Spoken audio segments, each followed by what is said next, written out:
नमस्कार, जन सारथी न्यूज में आपका स्वागत है। खास मुलाकात कार्यक्रम में आज हम आपकी मुलाकात कराने जा रहे हैं मध्य प्रदेश कांग्रेस समिति के प्रदेश महासचिव सुनील शर्मा जी से। सुनील शर्मा जी, बहुत बहुत स्वागत है जन सारथी स्टूडियो में आपका। नमस्कार, सभी को सादर प्रणाम। सुनील जी, सबसे पहले मैं आपसे सवाल जवाब शुरू करूं उससे पहले एक बड़ा साधारण सा प्रश्न मैं करना चाहूंगा। कोई भी व्यक्ति जब राजनीति में आता है तो किन्हीं कारणों से आता है। मैं वही कारण जानना चाहूंगा, राजनीति में आने का क्या कारण था, किस बात ने आपको सबसे ज्यादा प्रेरित किया जिसके चलते आप राजनीति में आए? छात्र जीवन में ही छात्र राजनीति में मैं आया जी। एक मन में सोच थी, एक मन में ललक थी कि कुछ अच्छा करना चाहिए, और छात्र जीवन में भी मैंने काफी छात्र समस्याओं के लिए प्रयास किए, और आज जो मैं राजनीति में हूँ उसमें भी मेरा लक्ष्य जो है, राजनीति में रहकर हम मानव सेवा जी सर्वोपरि रखते हुए कैसे कार्य करें, कैसे ग्वालियर का विकास हो, आने वाले भविष्य को सुंदर वातावरण निर्मित मिले, उसके लिए जो भी प्रयास कर सकते हैं हम सबको मिलकर करना चाहिए, और ये मेरा लक्ष्य। यहाँ एक सवाल मैं आपसे करना चाहूंगा। आपकी जो एजुकेशन है, शिक्षा है, वो कहाँ हुई? ग्वालियर से बिलोंग करते हैं आप जी। तो एक साधारण सी बात आमतौर पर आदमी जानना चाहता है। ग्वालियर से। ग्वालियर के किस कॉलेज से, स्कूल से आपने? मैं जेसी मिल स्कूल में पढ़ा जी। मैं सुना है उस वक्त जेसी मिल जो हजीरे का एरिया है, आपका विधानसभा क्षेत्र है, उसका माहौल कुछ और हुआ करता था। वहाँ एक मिल हुआ करती थी जेसी मिल, जिसका कपड़ा जो है विदेशों तक जाता था। वहाँ का माहौल कुछ अलग हुआ करता था। लोग आज भी याद करते हैं ग्वालियर शूटिंग शर्टिंग के नाम से जो उस वक्त कपड़े बना करते थे। आप थोड़ा सा बता पाएंगे क्या था माहौल था, क्या कुछ था उसमें? ग्वालियर जैसे मिल ग्वालियर की शान थी। ग्रैंड सिंको स्टील फाउंड्री, ये एक ग्वालियर की शान हुआ करती थी, और ग्वालियर का आर्थिक विकास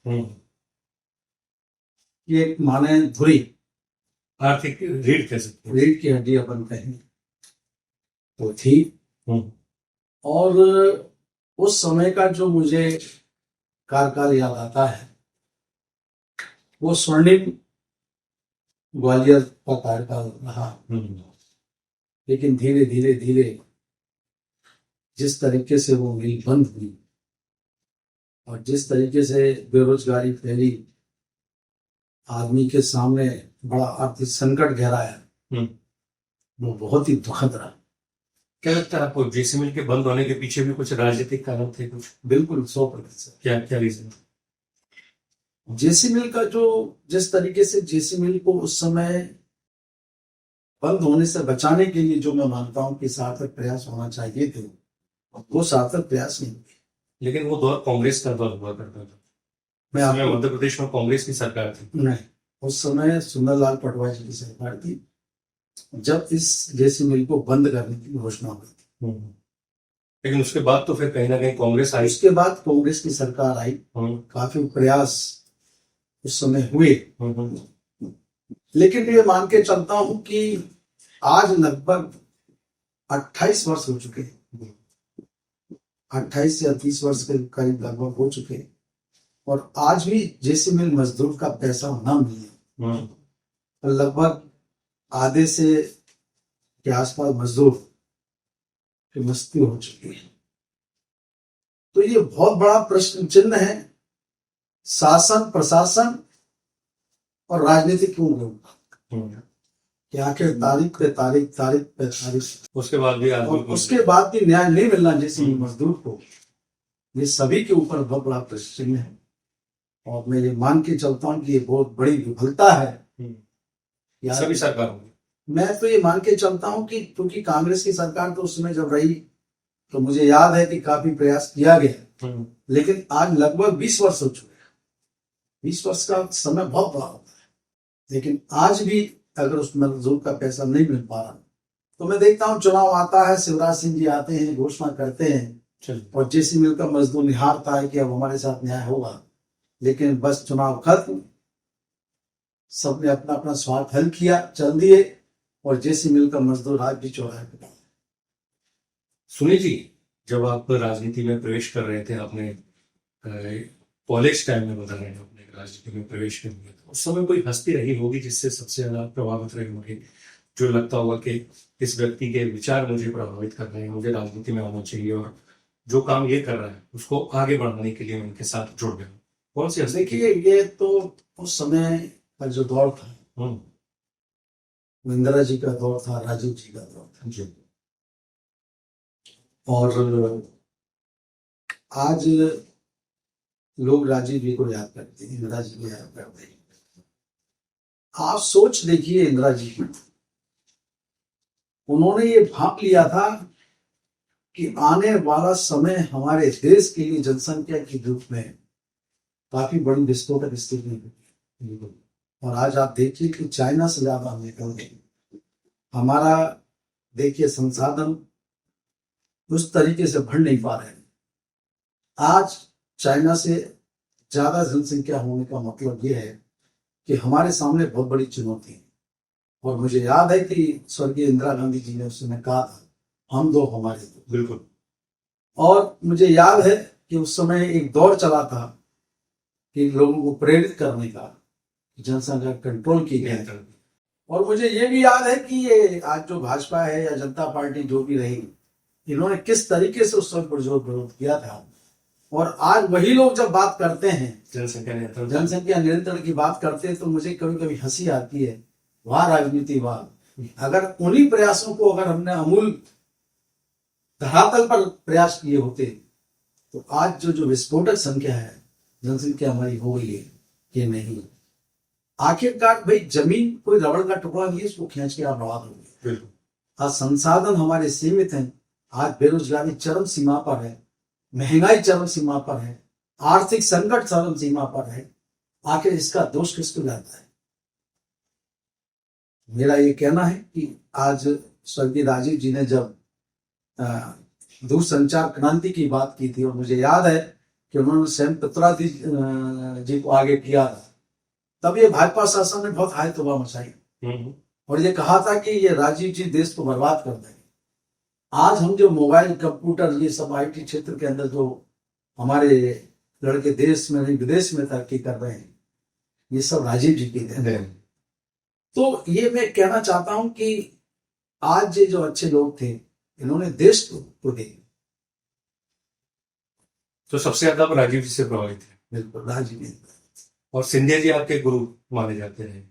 सिंधिया जी के साथ, सिंधिया जी से कितने प्रभावित? सिंधिया जी क्या खासियत आपको? सिंधिया जी के साथ मैंने काम किया है और वो कांग्रेस के लिए, अंततः कांग्रेस के लिए उन्होंने संघर्ष किया और कांग्रेस में उन्होंने काम किया और उन्होंने रेल के क्षेत्र में जो काम किया वाकई में अनुकरणीय था। तो उन्होंने लास्ट तक कांग्रेस के लिए काम किया और जनहित के लिए काम किया। अगर वर्तमान ज्योतिरादित्य सिंधिया जी की बात करें तो उनसे किस बात से आप सबसे ज्यादा प्रभावित हैं रहे? आपको लगा कि ये एक बात है जो मुझे हमेशा से देखिए, क्योंकि ये बात सही है कि मेरा स्वर्गीय माधवराव जी सिंधिया जी से और ज्योतिरादित्य सिंधिया जी से मेरा साथ रहा है,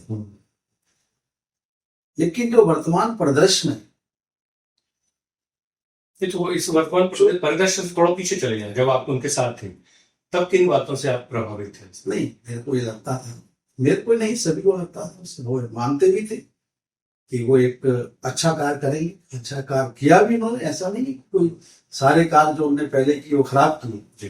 कांग्रेस के अंदर रहकर कांग्रेस की नेताओं के संरक्षण में उन्होंने काफी अच्छे काम किए और राहुल जी के साथ जब भी देश की इतनी कोई बात आती थी वो राहुल जी के साथ खड़े दिखाई देते थे। तो ऐसा नहीं है कि कोई अच्छे कार्य कांग्रेस में रह के, सदैव कांग्रेस की एक आइडियोलॉजी है, कांग्रेस का सिद्धांत है और सिद्धांत के तहत हर कांग्रेस का नेता जनहित की बात करता है। जनहित आप उनके काफी करीब, वो शायद आपसे जान सकूंगे, आप बता सकें कि ऐसे क्या कारण वाकई सामने आ गए 2020 में, जिस तरह से पार्टी उन्होंने छोड़ दी और उसके बाद भारतीय जनता पार्टी का दामन उनको थामना पड़ा? क्या वाकई ऐसी परिस्थितियां निर्मित हो गई थी जिसपे चलते उनको लगने लगा था कि अब इससे ज्यादा बर्दाश्त नहीं हो सकता? अब देखिए, ये तो उनका क्या व्यक्तिगत क्या रहा मुझे नहीं मालूम। नहीं, आप उनके बहुत करीब थे और सारी परिस्थितियां आपने भी फेस की होंगी। उन्होंने आपसे भी कहा गया होगा कि आप भी हमारे साथ चलिए। उन्होंने कभी इस प्रकार की बात मुझसे डिस्कस नहीं की। लेकिन मैं इतना जरूर कहता हूं कि कांग्रेस पार्टी ने जो उनको दिया, वो बहुत बदले लोग हैं जो अल्प समय में इतना मान सम्मान किसी को मिला। कांग्रेस पार्टी ने उनको बहुत मान सम्मान दिया, बहुत कुछ दिया उनको। लेकिन एक अचानक इस तरीके से दल बदल कर देना, मैं मान के चलता हूं कि यह दूरदृष्टि की सोच नहीं है, निर्णय नहीं था। जनता के जनादेश का यह अपमान है। जनता ने जनादेश और आशीर्वाद कांग्रेस पार्टी को दिया, वहां की भारतीय जनता पार्टी। बिल्कुल। और आज लोग ये कहते हैं कि ऐसा था ऐसा था ऐसा था। अरे भाई, ऐसा था या वैसा था वो तो मैं नहीं जानता, लेकिन जो कुछ भी दिया, आपको 4-4, 5-5 बार सांसद बनाया, केंद्र में मंत्री बनाया, आपको 40-40, 50-50 टिकट बांटने को दिए जाते थे, मान सम्मान, राष्ट्रीय महासचिव तक तो आप गए। तो ऐसी क्या कारण था, मेरे समझ से बाहर है। और इस तरीके से दल बदल करना मेरे हिसाब से अनुचित है और ये जनादेश का अपमान है। कांग्रेस के कार्यकर्ताओं ने, जो लाखों कार्यकर्ताओं की जो मेहनत थी, तपस्या थी, उनका जो त्याग था, कहीं ना कहीं उसका अपमान। तो शायद इसीलिए आप नहीं गए उनके साथ। देखिए, यही कारण है कि मुझे ये ठीक नहीं लगा और इसलिए मैंने कांग्रेस पार्टी का दामन थामा। और कांग्रेस पार्टी का दामन थामने के बाद सबको पता है, पूरे शहर को पता है कि किस तरीके का संघर्ष करना पड़ रहा है। बिल्कुल। किस तरीके से नुकसान किया जा रहा है व्यक्तिगत रूप से, पूरा शहर जानता है। लेकिन मैं ये मान के चलता हूं कि मेरी नजर में दो भगवान हैं, एक तो परमात्मा और एक लोकतंत्र में जो जनता है, जनादेश, ये भी भगवान है, भगवान का स्वरूप सब हो गया। तो ये भगवान का जो स्वरूप है, न्याय करेगा ही, मेरा विश्वास है ये न्याय करेगा। तो आज जो भी अन्याय किया जा रहा है मेरे साथ, जो भी व्यक्तिगत मेरे साथ किया जा रहा है, जनता सब देख रही है और भली भांति सब समझ रही है। तो मैं मान के चलता हूं कि ऊपर वाला भी न्याय करेगा और नीचे वाला भी, भगवान स्वरूप है, वो जरूर न्याय करेगा और ये न्याय पूरा शहर देखेगा और प्रदेश भी देखेगा। प्रद्युम्न सिंह तोमर जो है वर्तमान में मंत्री, वो आपके पुराने मित्र रहे हैं, आपसे निश्चित रूप से मुलाकात भी होती होगी, लेकिन आज की तारीख में वो कहीं ना कहीं प्रतिद्वंदी भी है। किस तरह से मुलाकात होती है, क्या? देखिए, मैं ये मान के चल रहा पुराने हूं, संबंध अभी भी टिके हुए हैं या कहीं ना कहीं खटास रह चुकी है? नहीं, मेरा ये कहना है कि अभी तक उनको मिला ही मिला है, इसलिए वो खुश है। नहीं तो वो भी दौर था कि उन्होंने सिंधिया जी को ठाकी दी थी कि मैं राजनीति से संन्यास ले रहा हूं। पत्रिका पढ़ ली रात में, सुबह संन्यास हो गए और फिर संन्यास खत्म भी हो गया, आ भी गए। और उसके बाद उनके, अब चलो मैं उस विषय पर नहीं जाना चाहता, लेकिन आप संन्यास ले रहे हो, फिर दबाव की राजनीति कर रहे हो, उसके बाद प्राप्त कर रहे हो, तो ये चीज मुझे शुरू से पसंद नहीं है। और इसी का मेरा, जब भी हम दल में भी रहे, मैंने विरोध किया, लेकिन मैंने हमेशा दल, अपनी पार्टी का सम्मान किया। मेरा 1 बार नहीं, 2 बार नहीं, 3 बार टिकट काटा गया, लेकिन मैंने एक सूत्र बराबर भी शिकायत का मौका नहीं दिया। पूरी दृढ़ता के साथ और सच्चाई के साथ पार्टी का काम किया। क्या माना है, सिंधिया जी हमेशा से प्रद्युम्न सिंह तोमर जी के लिए ज्यादा सामने आते रहे, जहां भी टिकट की बात चली, कहीं ना कहीं आपको दूसरे नंबर पर रखा गया, प्राथमिकता उनके प्रद्युम्न सिंह तोमर है। क्या इसके पीछे क्या रीजन नजर आता है, जबकि आप भी उतने ही डिवोटेड थे कार्यकर्ता जिस तरह से होता है, आपने भी जी जान से चुनाव में सारी मेहनत की, सब कुछ किया, कहीं ना कहीं लगता आपके साथ पक्षपात जैसी स्थिति रही सिंधिया जी की तरफ से? अब इसका जवाब तो सिंधिया जी दे पाएंगे। नहीं, आपको क्या लगता है? आपको तो नजर आया होगा। बिल्कुल निश्चित रूप से। और तो उसके पीछे उन्होंने की- स्वीकार भी किया कई बार। सिंधिया जी ने, हाँ, स्वीकार किया उन्होंने। तो वो क्या मजबूरी, क्या कारण था जिसके? और ये मजबूरी तो वो भी बताएंगे कि दबाव की मजबूरी थी या काय की मजबूरी थी। और मैं आपको बताऊं कि अब बहुत सी बातें हैं, मैं जो ठीक है, मैं ये मान के चलता हूँ, अंत में ये मान के चलता हूँ कि अपना अपनी किस्मत है, शायद मेरी किस्मत कमजोर। चलिए, अब जिस तरह से कभी मुलाकात तो होती होगी प्रभु सिंह जी, कैसे मुलाकात होती है, कैसे मिलना होता है? एक पुराने मित्र के तौर पर मित्रवत व्यवहार, देखिए, या मैं जैसे अभी जो घटनाक्रम घटा है, हम्म, जिस तरीके से मेरा व्यक्तिगत जो नुकसान किया गया है, ऐसी कल्पना मुझे नहीं थी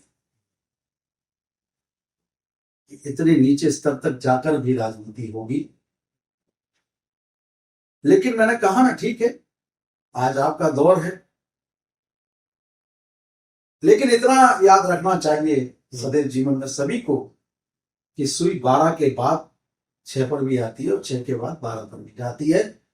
ये संसार का, ईश्वर का नियम है और प्रकृति का। ग्वालियर चंबल अंचल जो है, वो कहीं ना कहीं आप ही जानते हैं, मानते हैं कि सिंधिया परिवार का दबदबा, और इसको एकदम से तोड़ना, इसको खत्म करना है, नीचे स्तर पर ले जाना संभव नजर नहीं है। क्या लगता है, किस तरह की देखिए, तैयारियां हैं आप लोगों की? मैं आपको एक बात बता दूं, दबदबा कहाँ है। जी, 34 सीटें जो है कम से कम, उसको कह सकते हैं ग्वालियर चंबल अंचल। इससे पहले भी सिंधिया जी थे, हम्म, तब क्यों नहीं जीते? उससे पहले भी सिंधिया जी थे, तब क्यों नहीं जीते? कांग्रेस जब जीते, एक मिनट मेरी बात सुनो। मेरे ख्याल से 20 साल के कार्यकाल में 4-5 चुनाव तो हो ही चुके, तो 3 या 4 बार क्यों नहीं जिता के लाया? मैं ये मान के चलता हूं, कोई भी पार्टी हो, ठीक है, नेता होता है, लेकिन जान कार्यकर्ता लगाता है, और कार्यकर्ता सर्वोपरि होता है।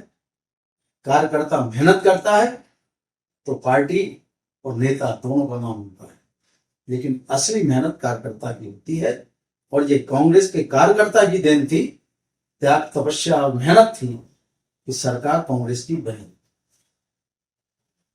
सुनील जी, जिस तरह से पूरा एक सिनेरियो दिख रहा है, कुछ सर्वे भी बता रहे हैं मध्य प्रदेश में, या अगर भाजपा का या संघ का सर्वे की बात अगर की जाए, तो कहीं ना कहीं एंटी इनकम्बेंसी के चलते भाजपा की स्थिति ठीक नजर नहीं आ रही। कांग्रेस काफी इस बात से उत्साहित दिखाई दे रही है। ये उत्साह जीत के लिए काफी होगा, या आज भी उतनी ही मेहनत करनी पड़ेगी आपको, और आप कर रहे हैं?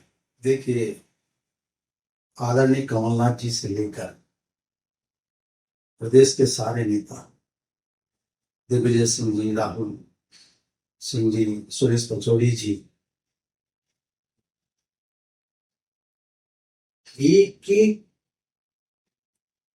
कार्यकर्ता और नेता जी जान से जुटा है कि मध्य प्रदेश की जनता का भला कैसे हो। और मैं बार फिर दोहरा रहा हूं, भाई ये सरकार जो है छल कपट की सरकार है, जनादेश की सरकार नहीं है। जनता का आशीर्वाद इनके पास है ही। इन्होंने तो छल कपट से सरकार बनाई है। और मैं याद दिलाना चाहता हूं कि कहते हैं ना कि कभी कभी सच बोलता है, तो भाई प्रद्युमन सिंह जी ने मात्र 3 दिन पहले कहा था ऑन रिकॉर्ड कि भाजपा कांग्रेस पार्टी को तोड़ना चाहती है। 30-30 करोड़, 50-50 करोड़ के ऑफर दिए जा रहे हैं। चंबल की माटी है, बिकेगी नहीं। और 4 दिन बाद खुद ही सड़ गए। तो ये सब बताया किसने? आपने बताया। तो इस जनादेश इनके पास है कहां?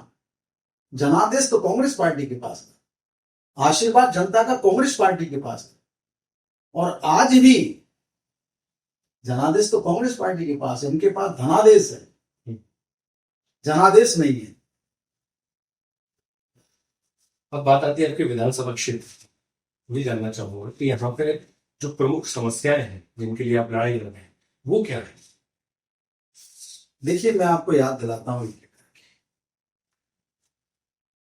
प्रद्युमन सिंह जी ने गंदे पानी को लेकर बहुत राजनीति, अब राजनीति शब्द तो मैं इसलिए लगा रहा हूं कि भाई उन्हीं की सरकार है, वो मंत्री हैं, और उसके बाद भी गंदा पानी जनता को पीने को मिल रहा है, तो उसको मैं राजनीति कहूं या नौटंकी कहूं? आप बताएं क्या कहूं? आमतौर पर तो मैं पूछ रहा हूं। उनका भाव सेवा भाव की बात करते हैं। वो कहाँ मैं सेवा? सेवा करने के लिए निकला हूँ, सेवा के लिए की राजनीति में हूँ। रात को 1-1, 2-2 बजे ट्रेन से उतर कर सीधे लोगों के पास दिन में नहीं पहुंचते करते हैं। क्या लोग? सेवा कर रहे हैं, जब उनको समय रात मिलता है में? तो तुरंत सेवा करने रात पहुंचते में सेवा होती है, दिन में नहीं होती? हैं। तो इसे आप नौटंकी कहेंगे? क्यों? मैं पूछ रहा हूं ना। रात में बेचारा आदमी सो रहा है, थका आ रहा, मजदूरी करके आ रहा है, और आप गए फोटो, एक मिनट आप चुपचाप जाओ ना, मीडिया में लेके क्यों जाते हो?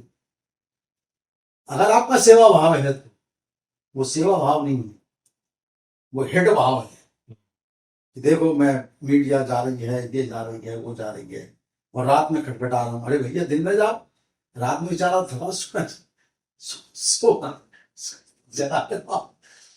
तो ये जो ये सब चीजें, ये सब जनता आप सब समझ चुकी है। सेवा से ज्यादा कहीं नौटंकी नजर आती है। जनता सब समझ चुकी है, और जनता, देखिए मैंने ये कहा ना कि लोकतंत्र में जनता सर्वोपरि है, तो जनता ये सब समझ चुकी है, इनसे कुछ नहीं होने पाता। तो गंदा पानी आज भी जनता को मिल रहा, सड़कों की आप हालत ले लो,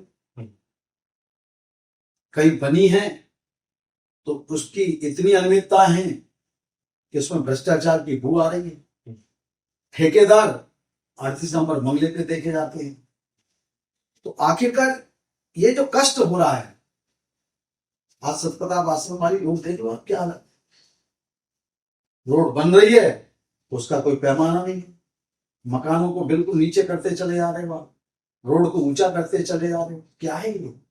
जल भाव की स्थिति। मतलब ये जनता की भलाई का काम है या उनको परेशान करने के लिए किया जा रहा है? तो आज ये जो नॉन टेक्निकल तरीके से जो निर्माण कार्य हो रहा है, तो इसका कष्ट कौन भुगत रहा है? हम जनता, आपकी क्षेत्रीय जनता। तो सड़कों की बात होगी, पानी की बात होगी, अब आ जाओ बिजली, उन्हीं का व्यवहार, उन्हीं का विभाग। जब पहले किसी का कनेक्शन कटता था तो नसेनी लगाकर जोड़ते थे, जोड़ने की नौटंकी शब्द तो इस्तेमाल कर रहा हूं जी। अगर वो नौटंकी नहीं थी, आज आप बिजली मंत्री, वही जनता है। अब अनाप शनाप बिजली की दरों में वृद्धि, अनाप शनाप बिजली के बिल, गरीबों के कनेक्शन कट रहे हैं। अब वो नसैनी में लेके भी गया, दे भी आया था, मैंने कहा शायद वो नसैनी कहीं भूल भाल गए हूं, तो मैं नसैनी बगले में दे के आया, उसका उपयोग नहीं किया। आप क्यों नहीं उपयोग कर रहे हैं? तो या तो अभी नौटंकी या उस समय नौटंकी, ये नहीं चलेगा। शराब पे आ जाओ, ग्वालियर में कितना क्राइम बढ़ गया। पहले देसी खरीदने वाले को अंग्रेजी खरीदने में दिक्कत आती थी, अंग्रेजी वाले को देसी, अब तो एक ही जगह कंबाइंड हो गया। तो ये आपके क्षेत्र में भी शराब से रिलेटेड समस्या है? भैया कहाँ नहीं है, अब तो गली गली शराब की दुकान खुल गई है। सबसे ज्यादा अगर विकास हुआ है तो शराब की दुकानों का विकास हुआ है। और आप देखिए उन दुकानों के प्रति प्रशासन का कितना रवैया अच्छा है। जब किला गेट में तोड़फोड़ हो रही तो गरीब कह रहा मुझे अपना सामान निकालने दो, नहीं, शराब की दुकान पर एक बोतल नहीं टूट जाए पूरा प्रशासन खड़ा हो गया। तो गली गली शराब दुकान बेचने का विकास मैं याद दिलाना चाहता हूं अपने मित्र प्रद्युमन सिंह जी को। जब पूर्व में शराब की दुकान बेचने के लिए खोलने का 1 घंटा हुआ है, तो भगवान याद आ गए प्रद्युमन सिंह जी को, सुंदर कांड की उन्होंने, ओ बहुत अच्छी बात है। अब क्या हो गया भाई?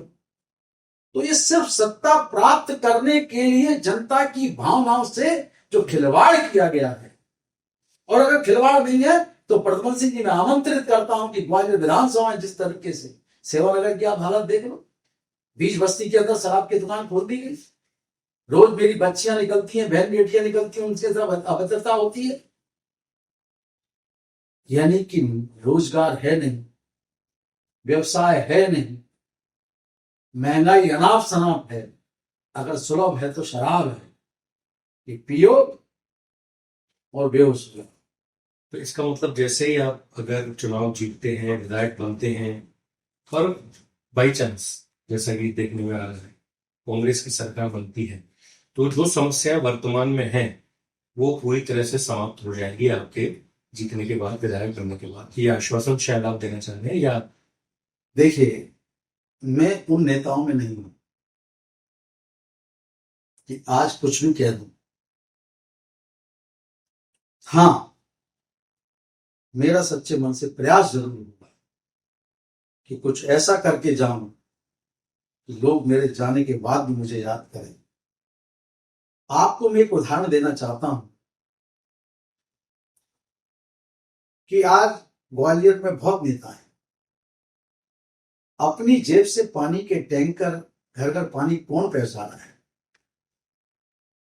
आज लगभग 8-10 साल होने को जा रहे हैं, मैंने लगातार टैंकरों से पानी की सेवा जनता की है। कोरोना काल जब आया तो एक खेल चल रहा था बेंगलोर में, जी आप समझते मुस्कुरा गए। बिल्कुल।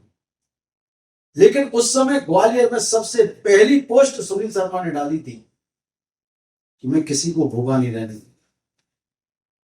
मैं तो बड़ा भारी कोई धनवान नहीं हूं, लेकिन मेरी सोच है कि संकट के समय और कष्ट के समय जो कुछ भी कर सकूं तो करने का प्रयास होना चाहिए।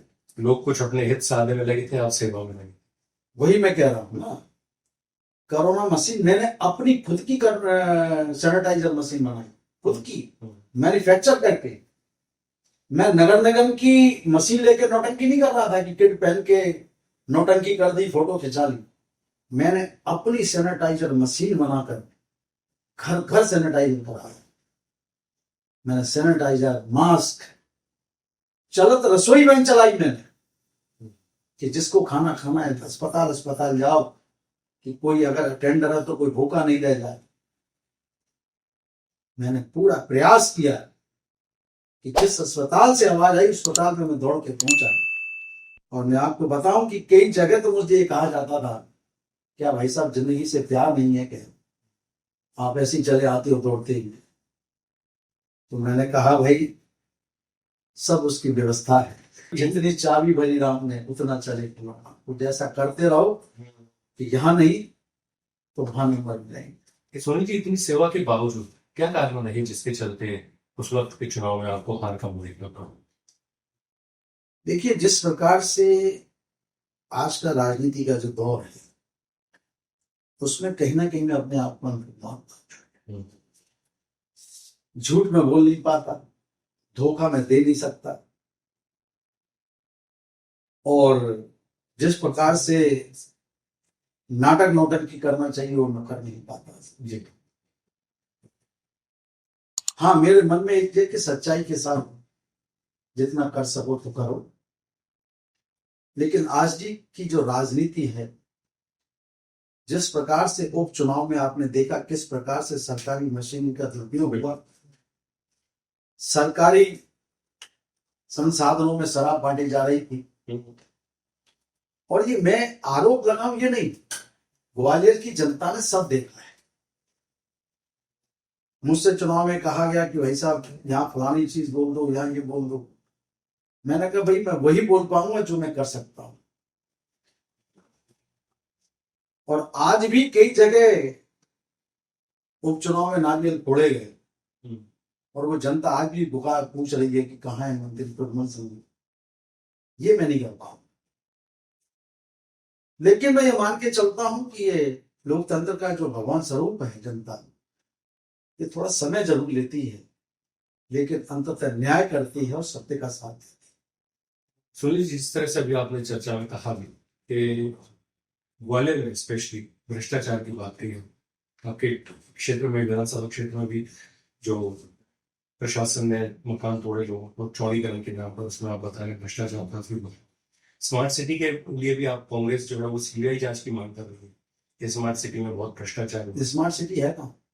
जो भी बात चल रही है स्मार्ट सिटी को लेकर, स्मार्ट सिटी बनाने की बात चल रही है, उसके लिए जो निर्माण कार्य वही हुए, पूछ रहा हूँ। कांग्रेस उस पर सीबीआई जांच की बात करे तो किस तरह के भ्रष्टाचार है? केवल दीवानों पे पेंटिंग बस हम्म, हो गया स्मार्ट ग्वालियर। मुझे दुख भी होता है और शर्म भी आती है कि स्मार्ट है क्या। स्वर्णरेखा नदी की हालत देख लो आप, ये स्मार्ट सिटी है? हम्म, 2 गेट बना देने से या दीवार के ऊपर पेंटिंग कर देने से ग्वालियर स्मार्ट नहीं बनेगा। ग्वालियर स्मार्ट जब बनेगा जब स्वच्छता होगी ग्वालियर में। ग्वालियर स्मार्ट जब बनेगा जब हमारा जल स्तर ऊपर होगा। ग्वालियर स्मार्ट जब बनेगा जब यहाँ रोजगार होगा। केवल दीवारों पर पेंटिंग करने से ग्वालियर स्मार्ट सिटी नहीं बन सकती। तो मुझे तो कभी कभी दुख भी होता है कि आखिरकार ये जो जनता का पैसा है, ये किसी का व्यक्तिगत पैसा नहीं है, जनता के टैक्स का पैसा है। उस पैसे का किस कदर दुरुपयोग हो रहा है कि मैं ही नहीं, ग्वालियर का एक एक व्यक्ति ये प्रश्न पूछता है। अमृत योजना कहाँ है अमृत भाई? कितनी जगह आपने पाइपलाइन टूटी हुई देखी? मैं आपसे पूछ रहा हूं। जहां भी निकल जाइए कहीं ना कहीं पानी भरा हुआ बहता हुआ मिल ही जाएगा। मिल जाएगा। बिल्कुल। ये पैसा किसका है? ये पानी अनमोल है, उसका दुरुपयोग। अमृत योजना में 800 850 करोड़ रुपए का दुरुपयोग, नकली पाइप डाल दिए। उदय प्रोजेक्ट आया था लगभग 200 करोड़ का, कहां है वो? पूछती है ग्वालियर की जनता है भाजपा से कि आखिरकार ग्वालियर को आप स्मार्ट बना रहे हैं या बदहाल बना रहे हैं? आज जगह जगह पानी की लाइन फूटी पड़ी है। मैं प्रद्युम्न सिंह जी को आपके चैनल के माध्यम से याद दिलाना चाहता हूं कि अमृत योजना में गली गली खोदी गई और प्रद्युम्न सिंह जी ने एक पंचनामा बनवाया था अधिकारियों से, और उसमें आपको याद आ गया होगा, उसमें एक डेट डाली थी कि इस डेट तक अगर गली नहीं बनी, बिल्कुल, हम सब दोषी होंगे। उनमें खुद के भी साइन थे। तो वो पंचनामा जो जनता के बीच में एक सत्यापन था, कितनी गलियां आज खुदी पड़ी। तो पंचनामे के तहत सबसे पहले तो प्रद्युम्न सिंह जी इस्तीफा दें और जिन अधिकारियों ने उस पर साइन किए उनके ऊपर खिलाफ कार्रवाई करें। लेकिन मैंने कहा ना कि सत्य है कहां? झूठ प्रपंच की जो राजनीति आ रही है, ये उसका एक उदाहरण है। ये बड़े जोर शोर से पंचनामा बना, अखबार में भी छपा, हाईलाइट भी हो गया। और मुझे तो कभी कभी हंसी आती है साहब, जब भी मंत्री जी आते हैं ऐसी उंगली करते हैं, चादर बदल दो, ये बदल दो, वो बदल दो। मंत्री जी गए दौरा करने बड़े अस्पताल का, 1000 बिस्तर अस्पताल का, और मैं आपके याद दिलाना चाहता हूं कि 1000 बिस्तर का अस्पताल लगभग 15 वर्षों से केवल नारियल फोड़े जा रहे थे। कभी उमा जी, कभी बाबूलाल गौड़ जी, कभी कोई। लेकिन मैं याद दिलाना चाहता हूं, इस सुनील शर्मा ने हस्ताक्षर अभियान चलाया। तो कमिश्नर कार्यालय का हजारों लोगों को ले जाकर जब मैंने घेराव किया, तो एक तत्कालीन अधिकारी ने मुझे 1-2 महीने बाद ऑफ द रिकॉर्ड करते बेचारा में ट्रांसफर हो जाता है। उन्होंने कहा, सुनील शर्मा, तुमने जो आंदोलन किया उसकी बदौलत अब वो फाइल बहुत तेज चल पड़ी है। तो जब भी मैं 1000 बिस्तर अस्पताल के बगल से निकलता हूं, मुझे सुखद अनुभूति होती है कि मैंने इसके निर्माण कार्य में एक भूमिका निभाई है। लेकिन दुख कब होता है, आज अनियमितताओं का वहां भंडार है। क्या हालत है आप देखिए वहां। वो मंत्री जी आएंगे, यूं करेंगे, यूं करेंगे। मुझे तो गुस्सा आता है बच्चों। अरे भाई, आप क्यों नाटक नोटंकी करते हैं? ताकि आप धरातल पे अगर आपको नहीं दिख रहा तो आपके मंत्री पद पर प्रश्न चिन्ह है। जनता तड़प रही है, सत्ता के मद में मंत्री जी मस्त है। फोटो आया चोर का, मंत्री जी हो या जो भी नेता XYZ, फोटो अच्छे अच्छे आते हैं कि आज अस्पताल का निरीक्षण हो गया, कल से बहुत आराम मिलेगा जनता को। लेकिन जनता और बदहाली वही, जनता का कष्ट वही। सुनील जी, जिस तरह से अब 21 तारीख को आपके राष्ट्रीय महासचिव प्रियंका गांधी जी आ रही है, उनकी जनसभा को लेकर तैयारी भी चल रही है, बड़े नेताओं के दौरे भी हो रहे हैं। क्या लगता है आपको कि ये जो वो हवा है ग्वालियर अंचल की, उसको बदल पाने में कितनी कामयाब हो पाएंगे? हाँ, वो हवा तो बदली हुई है सब, वो तो कांग्रेस में है सब। तो ज्यादा फिर मेहनत की जरूरत नहीं, फिर नहीं, प्रेरणा मेहनत तो की अंततः करना चाहिए, आवश्यकता फिर नहीं होनी चाहिए। अंततः करना चाहिए मैडम। जनता चाहती है कि आज जो राहुल जी हैं, प्रियंका जी हैं, आज पूरे देश की, भारतवर्ष की जनता उनकी ओर निहार रही है।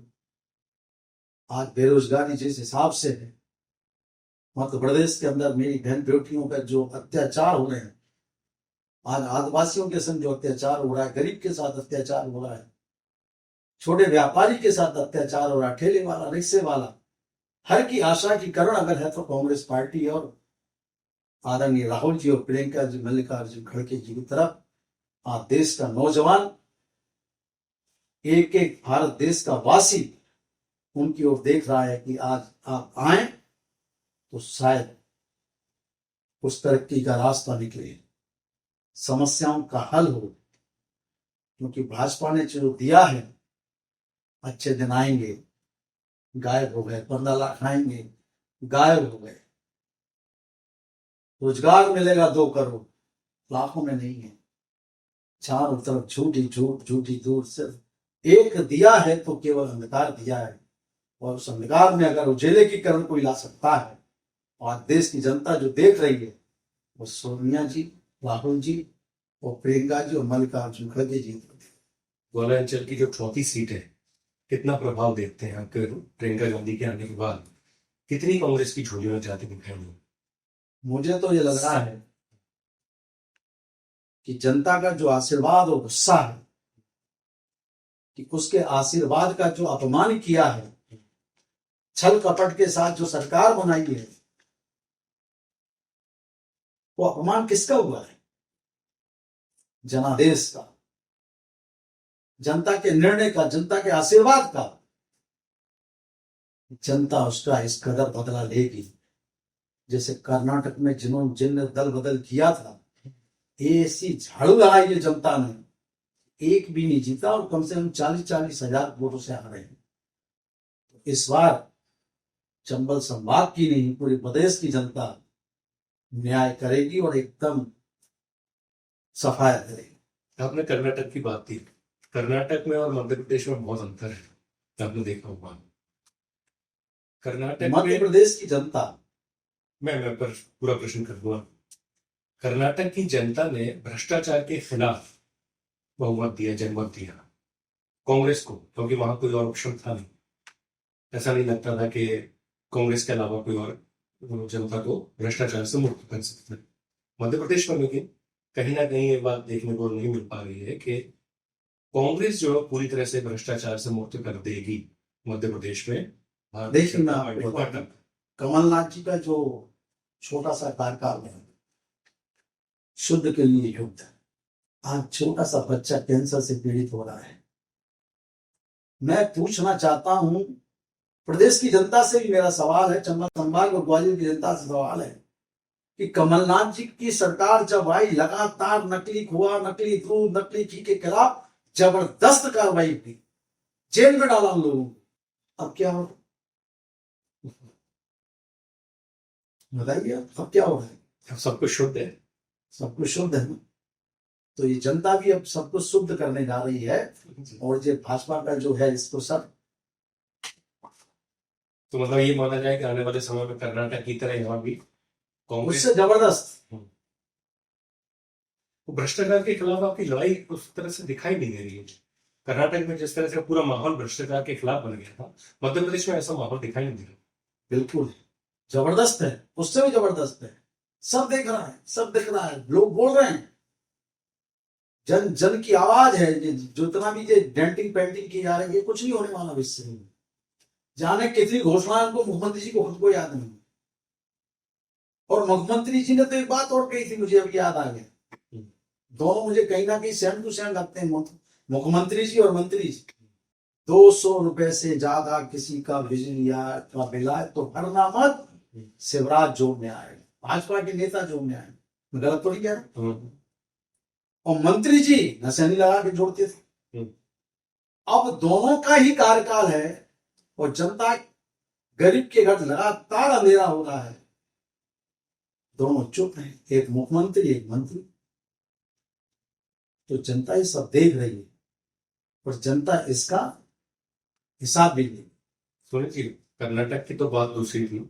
मध्य प्रदेश में कहीं ना कहीं कांग्रेस के ऊपर एक आरोप हमेशा लगता है, अंदरूनी गुटबाजी जो है वो कहीं ना कहीं कांग्रेस को खा जाती है, कहीं कमजोर कर देती है। इस पर ऐसा क्या तैयारियां हैं या ऐसा क्या लग रहा है आपको जिसके चलते गुटबाजी नहीं दिखाई देगी, गुटबाजी नहीं होगी और कांग्रेस जो है वो जीत के आमार प्रशस्त कर पाएगी? मैं फिर कहता हूं, गुटबाजी अगर होती तो सरकार कांग्रेस की नहीं बनती। और रही बात गुटबाजी की, तो ये बात होता है कि घर में 4 भाई होते हैं तो चारों की अपनी अपनी एक धारणा होती है, लेकिन जब कोई प्रश्न आता है तो चारों भाई एक साथ खड़े होते हैं।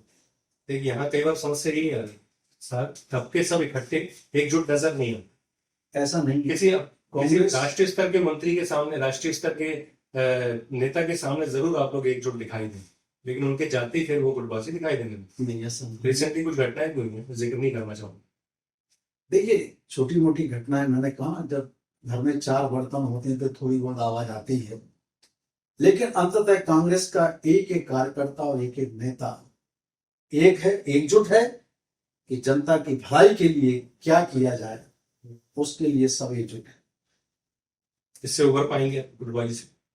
मैंने आपसे कहा ना कि गुटबाजी है ही नहीं। इस समय लक्ष्य केवल एक है कि मध्य प्रदेश की जनता के लिए लड़ना है, मध्य प्रदेश की जनता को खुशहाली के लिए लड़ना है। टिकट को लेकर कितना आश्वस्त हैं? क्योंकि कई लोग हैं जो टिकट की लाइन में हैं, कहना चाहिए प्रयास कर रहे हैं कि उनको भी टिकट मिल जाए। देखिए, सबका अपना अपना प्रयास होता है। हम्म। अंततः हाईकमान का जो आदेश होता है वो सब मानते हैं। मेरा ये मानना है कि मैंने अगर जनता की भलाई के लिए कार्य किया है, जनता की मैंने सेवा की है, पार्टी की मैंने सेवा की है, तो पार्टी विचार जरूर करेगी, पार्टी का आशीर्वाद मुझे जरूर मिलेगा, जनता का आशीर्वाद मिलेगा, और उसके बाद भी जो हाईकमान तय करेगा वो स्वीकार है। अगर हाईकमान ने आपको नहीं चुना, किसी कारण से अगर आपको टिकट नहीं मिल पाता है, तो सुनील शर्मा की भूमिका कांग्रेस में क्या रहेगी? मैंने क्या कहा कि हाईकमान का पहले तो लेकिन शब्द होगा ही, तो अगर होता भी है तो हाईकमान जो कहेगा और जनादेश स्वीकार है, आदेश स्वीकार है। चलिए सुनील जी, बहुत बहुत शुक्रिया आपका। बहुत सारी चर्चा की आपने, बहुत सारी बातें की, बहुत मतलब कहीं ना कहीं ये नजर आ रहा है आपके अंदर से कि आत्मविश्वास जो है वो आपके अंदर भरा पड़ा है और आश्वस्त नजर आ रहे हैं कि आने वाले समय में कांग्रेस तो जीतेगी ही और आप भी निश्चित रूप से टिकट पाने के बाद जीत पाएंगे। ये जो आत्मविश्वास है जनता का आशीर्वाद देता है। जब मैं गली गली निकलता हूँ, वो आशीर्वाद जो है वही मेरा आत्मबल है। बहुत बहुत धन्यवाद जनसारथी से चर्चा के लिए। खास मुलाकात में फिलहाल के लिए इतना ही। नमस्कार।